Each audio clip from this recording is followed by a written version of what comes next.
ETF index mutual funds నేర్చుకుని stock మార్కెట్లో రాణించాలనుకుంటున్నారా? వెంటనే ఈ నెంబర్కి కాల్ చేయండి. ఒకటి కాదు, రెండు కాదు. ఈ రోజుకి ఎన్ని విశిష్టతలున్నాయో. ఆగస్టు 28వ తారీఖున శ్రావణ మాసంలో మనకి ఆ రోజు శుక్రవారం రావడం వల్ల వరలక్ష్మి వ్రతం చేసుకునే వాళ్ళు ఉంటారు. రాఖీ పౌర్ణమిని కూడా ఆ రోజు జరుపుకుంటాం. అంతేకాకుండా మనకి హయగ్రీవ జయంతి అని అంటారు. తర్వాత గాయత్రి జయంతి అని జరుపుకుంటారు. వీటన్నిటితో పాటు ఇంకా మన యూట్యూబ్లో నిండిపోతోంది ఆగస్టు 28 చంద్రగ్రహణం అని.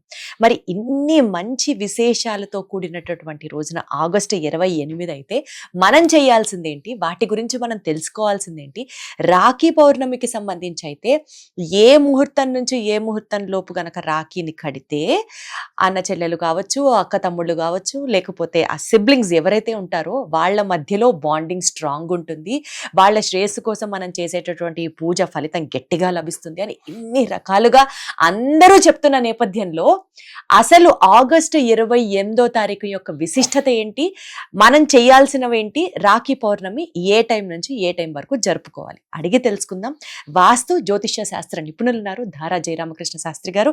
ఆయన అడిగి వివరంగా తెలుసుకుందాం. మనకెందుకు టెన్షన్, ఆయన ఉండగా. అయ్యా నమస్కారం. నమస్కారం అమ్మ.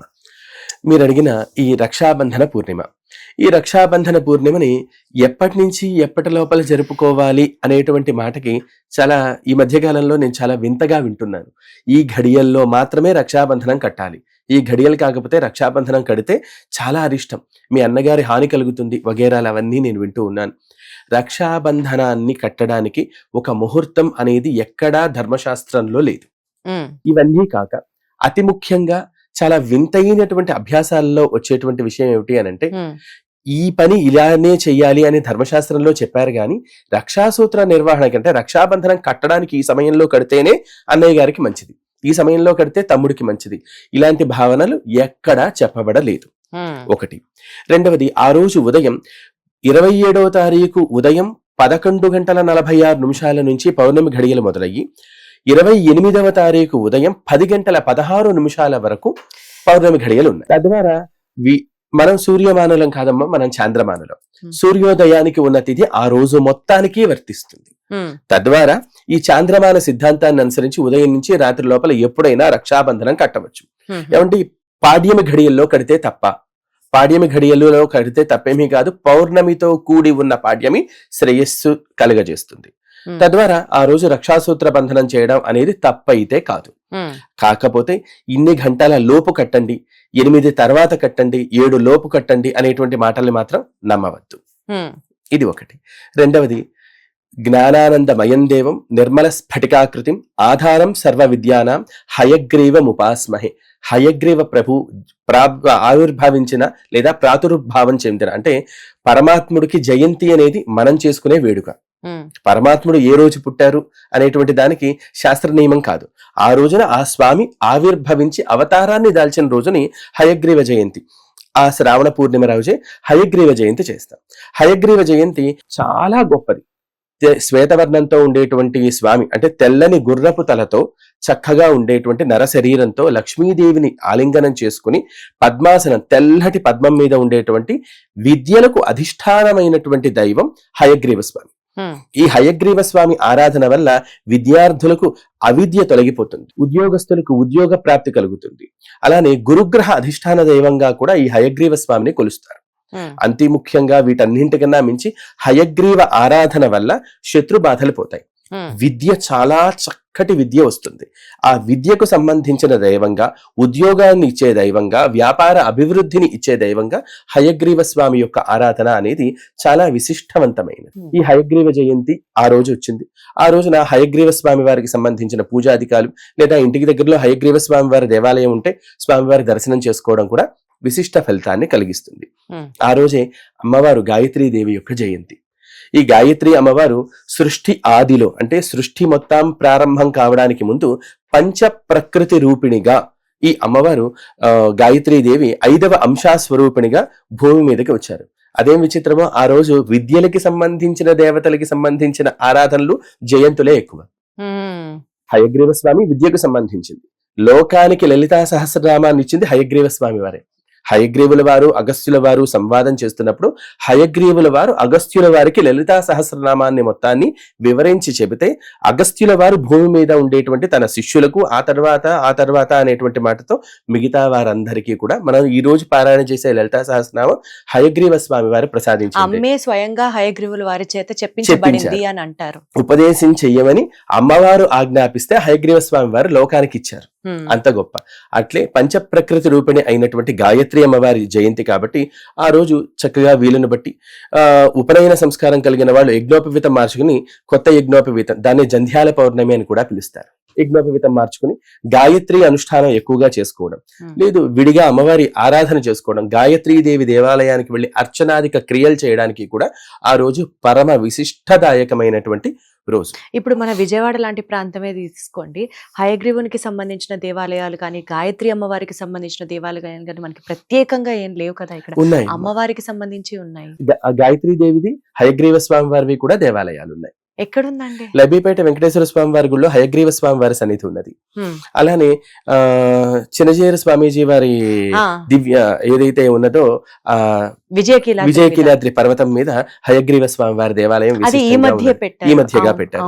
గాయత్రి అమ్మవారి దేవాలయం చాలా కాలం నుంచి దుర్గమ్మ వారి గుడి కింద పక్కన గాయత్రి అమ్మవారి దేవాలయం ఎప్పటి నుంచో ఉన్నది. అలా మన విజయవాడలో ఒక 5 గాయత్రి అమ్మవారి దేవాలయాలు ఉన్నాయి. త్రిశక్తి పీఠం దగ్గర కూడా గాయత్రి అమ్మవారి పీఠం ఉంది. అలాగా గాయత్రి అమ్మవారి దేవాలయాలు వారి వీలును బట్టి వెళ్ళలేకపోయారు, వీలు కాలేదు, తోబుట్టువులు ఇంటికి వస్తారు, ఈ గుళ్ళు గోపురాలు చూద్దాం రండి అని అంటే ఏదో బావగారిని ఒప్పించి వచ్చానరా, రాఖీ గట్టిపోతాను, కాస్త భోజనం పెట్టి వెళ్తాను అనేటువంటి మాటతో కాదక్క గుడికి వెళ్ళమన్నారు సిద్ధాంతి గారు, లేదా ఫలానా టీవీలో చూశానని అంటే కుదరదు కాబట్టి దర్శనం చేసుకోండి సాయంకాలం. ఏమంటే మరి పౌర్ణమి ఘడియలు లేకుండా దర్శనం చేసుకోవచ్చా? పౌర్ణమి లేకపోయినా దర్శించవచ్చు, ఆరాధన చేయవచ్చు. పైగా గ్రహణం అనేటువంటి ఒక చంద్రగ్రహణం అన్నారు. మళ్ళీ చంద్రుడు కనిపించినప్పటి నుంచి అడుగు బయటకు పెట్టకూడదు అంటారు. దాని తర్వాత గ్రహణం శుద్ధి అంటూ ఆ కార్యక్రమాలు చేసుకోవాలి. తద్వారా అసలు మనకి ఆ గ్రహణం కనిపించేది ఏదీ లేదండి. ఇవన్నీ కూడా పాశ్చాత్య దేశాలు, అమెరికా కావచ్చు, మిగతా దేశాల్లో ఉండేటువంటి గ్రహణాలే తప్ప మనం పాటించదగ్గ గ్రహణం అనేది ఏది లేదు. భారతదేశంలో ఈ గ్రహణం ఏది కనిపించదు. తద్వారా ఎటువంటి నియమాలు మనం పాటించనక్కర్లేదు. నన్ను ఈ మధ్య ఒకరు అడిగారు, ఏమండి అమెరికాలో గ్రహణం పడుతోంది, మనం చూడట్లేదు అని అంటున్నాం. అక్కడ వార్తలు మనం చూస్తున్నాంగా టీవీలో, అమెరికాలో గ్రహణం అని. టీవీలో చూసినా కూడా గ్రహణ స్నానం చెయ్యాలి. ఇటువంటి అంటే అది విచిత్రమనాలా అంటే వారి భయం అది కరెక్ట్. వారి భయం అంటే ఇది చెయ్యకపోతే ఏదైనా ఇబ్బంది పడిపోతామేమో, ఇబ్బంది ఆపకారం ఏదైనా జరుగుతుందేమో, ఇబ్బంది వచ్చేస్తుందేమో అనే భయం కొద్దీ వారు అడగడం జరిగింది. వాస్తవానికి అటువంటి ధర్మశాస్త్ర నియమం గ్రహణాన్ని మనం చూస్తే మాత్రమే పాటించాలి. మన ఊర్లో గ్రహణ స్పర్శ కలిగితే మాత్రమే మనం ఆ గ్రహణాన్ని పాటించాలి. ఈ రాబోయేటువంటి శ్రావణ పౌర్ణమి రోజున ఎటువంటి గ్రహణాలు మనకి లేవు, ఏవి పాటించని అవసరం లేదు. కొంతమంది రాత్రిపూట ఉపవాసం ఉండి చంద్రోదయ ఉమావ్రతం అని అంటారు, లేదంటే గనక అట్లవాయినాల నోము అని అంటారు. మరొకటి ఈ పౌర్ణమి రోజున చేసేటువంటి విశిష్టమైన 33 పౌర్ణముల నోము, ఇలాంటివి కొన్ని వ్రతాలు ఉంటాయి. ఈ వ్రతాలు చేసే వాళ్ళు మాత్రం 27 రాత్రి వాళ్లకు లెక్క. ఆ పౌర్ణమి రాత్రి కలిగిన పౌర్ణమి వ్రతం చేసుకునే వాళ్ళు మాత్రం 27 రాత్రి చేసుకోవాల్సి ఉంటుంది. రక్షాబంధనం కట్టాల్సింది మాత్రం 28వ తారీఖు ఉదయం సూర్యోదయం అయిన తర్వాత నుంచి సాయంకాలం లోపు మీ వీలును బట్టి, మీ సోదరుల వీలును బట్టి ఎప్పుడైనా కట్టవచ్చు. దానికి ఇదే ధర్మం, ఇలానే ఉండాలి, ఈ సమయంలో కట్టాలి అనేటువంటి ధర్మశాస్త్ర నియమం మాత్రం ఎక్కడా చెప్పబడలేదు. ఓకే, ఇప్పుడు మరి 21వ తారీఖున వాస్తవానికి ఆగస్టు 21న మనం 2వ శ్రావణ శుక్రవారం వరలక్ష్మి వ్రతంగా చేసుకుంటాం. ఆ రోజు జరుపుకుంటే వరలక్ష్మి వ్రతం అంతవరకే చెందుతుంది. ఆగస్టు 28 గనక చేసుకుంటే మీరు చెప్పినటువంటి ఈ స్పెషల్ డేస్ అన్ని కూడా కలుస్తాయి. కాబట్టి ఆగస్టు 28 వరలక్ష్మి వ్రతానికి ఏమన్నా ఇంకాస్త విశిష్టత ఉందా? ఆగస్టు నెల 28వ తారీఖు పౌర్ణమితో కూడి ఉండేటువంటి శుక్రవారం కావడంతో 21వ తారీఖు వీలు కలిగిన వాళ్ళు 21 చేసేసుకోవచ్చు. కానీ ఆ రోజున అంటే పౌర్ణమి, రక్షాసూత్ర పౌర్ణమి రోజున వీళ్ళు వరలక్ష్మి వ్రతం, స్త్రీలు ఎవరైనా వరలక్ష్మి వ్రతం కావాలి అని అంటే దివ్యంగా చేసుకోవచ్చు. కాకపోతే ఆ రోజున మరి సోదరుల దగ్గరకు వెళ్లి రక్షాసూత్ర బంధనం చెయ్యాలి అంటే, రాఖీ కట్టాలి అని అంటే గడప దాటి పూజ చేసుకుని బయటికి వెళ్ళకూడదు కదా. అమ్మవారిని ఉద్వాసన చెప్పాలి. ఆ రోజు ఆ ముత్తైదు ఆ ఇంట్లో ఉండాలి. తద్వారా ఆ రోజున పొలిమేర దాటి గాని లేదా పక్క ఊళ్ళో ఉండే అన్నయ్య గారు లేదా తమ్ముడు గారి దగ్గర గాని వెళ్ళడానికి నిషిద్ధం. కాబట్టి ఆ రోజున అన్నాదమ్ములు వీళ్ళింటికి వస్తే పరమ సంతోషంతో వరలక్ష్మి వ్రతం చేసుకోవచ్చు. అద్భుతం అసలు. అంటే ఒక్కొక్క దానికి ఒక్కొక్క సౌలభ్యం చెప్తున్నారు, కానీ ఏదో ఒక మెలిక ఉంటుంది అక్కడ. ఏమవుతుంది స్వామి అంటే వరలక్ష్మి వ్రతం చేసుకున్న రోజు ఆ ఇంటి ముత్తైదు గడప దాటి సపోజ్ ఊరు వెళ్లాల్సి వస్తే పొలిమేర దాటి వెళ్ళకూడదు. ఒకవేళ వెళ్లాల్సిన పడింది అనుకుందాం, అంటే విపత్కరమైన పరిస్థితి అయితే చేయగలిగింది లేదమ్మా, అమ్మ అర్థం చేసుకుంటుంది. కాకపోతే అక్కడ ఆ తల్లి అనుగ్రహించడం కోసం వచ్చి కూర్చున్నప్పుడు, అంటే సౌలభ్యవంతంగా మార్చి మాట్లాడాలి అంటే మీ ఇంటికి ఒక రాష్ట్రపతి గారు వచ్చారు, వదిలేసి ఎలా వెళ్తాం అంటారు. రాష్ట్రపతి గారు వచ్చారు, ప్రోటోకాలు ముందు పరివార అందరూ వచ్చారు. వారికి చక్కగా మీరు భోజనం పెట్టి చిన్న పని ఉందండి పక్క రోడ్లోనే ఒక్క 10 నిమిషాలు కూర్చోండి అని వెళ్ళగలమా? ఒక రాష్ట్రాన్ని పరిపాలించే లేదా ఒక దేశాన్ని పరిపాలించే ఒక రాష్ట్రపతి గారు, వారికి మనం ఇంత గౌరవం ఇస్తున్నా ఉంటే సర్వలోకస్తులు ఆరాధించేటువంటి తల్లి మనల్ని అనుగ్రహించడానికి ఆ రోజు మన ఇంటికి వచ్చినప్పుడు తిరస్కరణ అని అంటారండి. అది అంటే అలా పెట్టి వెళ్ళిపోకూడదు. అలా పెట్టి వెళ్ళిపోవడం వల్ల తిరస్కరణ దోషం వస్తుంది. కాదండి పక్కింటి వాళ్ళు వాయినం తీసుకున్నానికి రమ్మని పిలిచారు, వాయినం తీసుకున్నానికి వెళ్ళకూడదనే నియమం లేదండి, వాయినం తీసుకుని మళ్ళీ వచ్చేసేయచ్చు. పొలిమేర దాటి పొరుగురు వెళ్ళడం. ఉదాహరణకి ఓ అన్నగారికి ఓ చెల్లెలు రక్షాబంధనం రాఖీ కట్టడానికి వెళ్ళింది. కట్టంగానే అమ్మాయి బయలుదేరమ్మా బావగారు ఎదురు చూస్తుంటారని ఏ అన్న ఏ తమ్ముడు అనలేరు. 1 గంట ఉండమ్మా భోజనం చేసి వెళ్ళు అని అంటారు. సాయంకాలం వరకు ఉన్నావుగా చీకటి పడింది, నేను బావగారికి ఫోన్ చేస్తాను, ఈ ఒక్క పూటకి ఉండి రేపు పొద్దున వెళ్ళచ్చు. చాలా సంతోషిస్తుంది అలా అంటే ఇక్కడ ఈ ఆరాధన వలన ఆ సంతోషం అనేది కాస్త దూరం అవ్వచ్చు. కాదండి అన్నగారే ఇంటికి వచ్చారు, పరమ ప్రీతితో ఆడబడుచు చక్కగా రక్షాబంధనం చేస్తుంది, వరలక్ష్మి వ్రతం చేస్తుంది, సంతోషాంతరంగా హృదయంతో అంటే మనస్సు ఆనందంగా చేసుకుంటుంది. సో ఎవరింట్లో ఎవరు ఏది వీలైతే అది చేసుకోవడం బెటర్. కాకపోతే మీరు చెప్పినటువంటి కొన్ని నియమాలు అయితే ఖచ్చితంగా ఫాలో అయ్యి పాటించాల్సింది. రైట్. ప్రత్యేకంగా హయగ్రీవ జయంతికి సంబంధించి కానీ ఇందాక మీరు చెప్పినటువంటి శ్లోకం, అలాగే గాయత్రి జయంతి కూడా అనుకున్నాం కాబట్టి దానికి ఏమైనా ప్రత్యేకంగా మంత్రాలు? గాయత్రి అమ్మవారి మంత్రాలు మనం చాలా చోట్ల ఎక్కడో విన్నాం గురువు గారు, అది ఉపదేశం లేకుండా గాయత్రి అమ్మవారి మంత్రాన్ని ఉపదేశించకుండా చేసుకోకూడదు.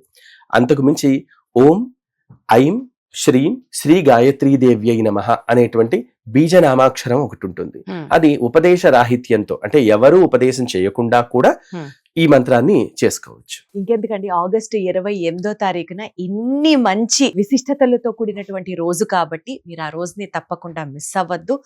మీరు కావాలి అని అనుకున్నది చక్కగా అమ్మకి చెప్పుకొని ఈ మంచి కార్యక్రమాలన్నీ కంప్లీట్ చేసుకొని మీరు ఏదైతే ఒక సంకల్పంతో పూజ చేస్తారో అది నెరవేరాలని మనస్ఫూర్తిగా కోరుకుంటూ ధన్యవాదాలు. నమస్కారం.